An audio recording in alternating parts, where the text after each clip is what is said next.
Everybody here, Dan Lister, DTL Total Turf Care. Just out here on the lawns, finishing up our round 3, grubbing insect control.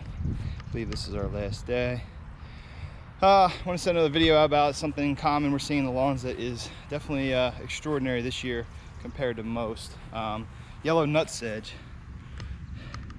So this is a sedge type grass. Loves wet, damp soil. Does pretty well in compacted soil as well.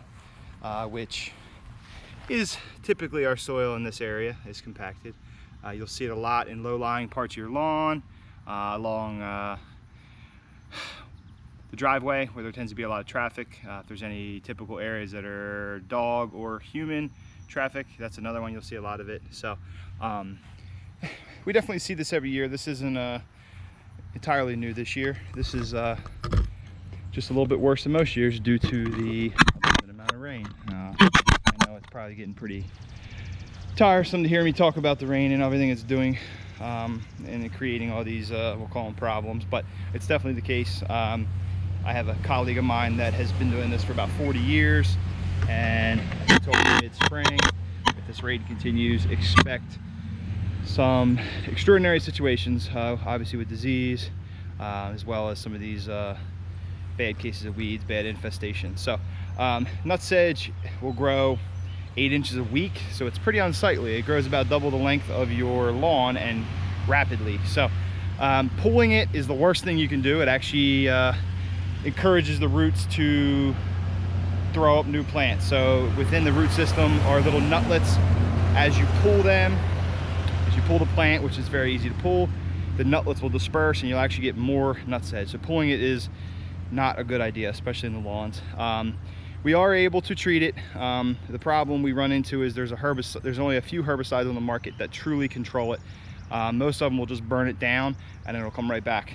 So in scenarios where there's lots of it and it really bothers you, we will definitely have to do an additional treatment above and beyond our standard program. We really don't like to have to do that, but the cost is just too great for us to justify it. So long term, something else to consider, the compacted soil. My program that we have adopted late last year and the beginning of this year, increasing the biostimulants in the soil, improving the soil. I'm confident that after 4 or 5 years on this program, the soil will naturally be less compact, and we should have less of these type of weeds in the lawn, grass in the lawns. But it's not overnight. So that's part of the reason I've adopted this product. Is these products are to improve the soil, which ultimately can alleviate some situations like this, as well as a good aeration. Aeration will definitely break up compact soil, so keep that in mind as well. For this fall, I anticipate pretty decent results with our aeration and seeding. The ground is very saturated. There should be no issues there.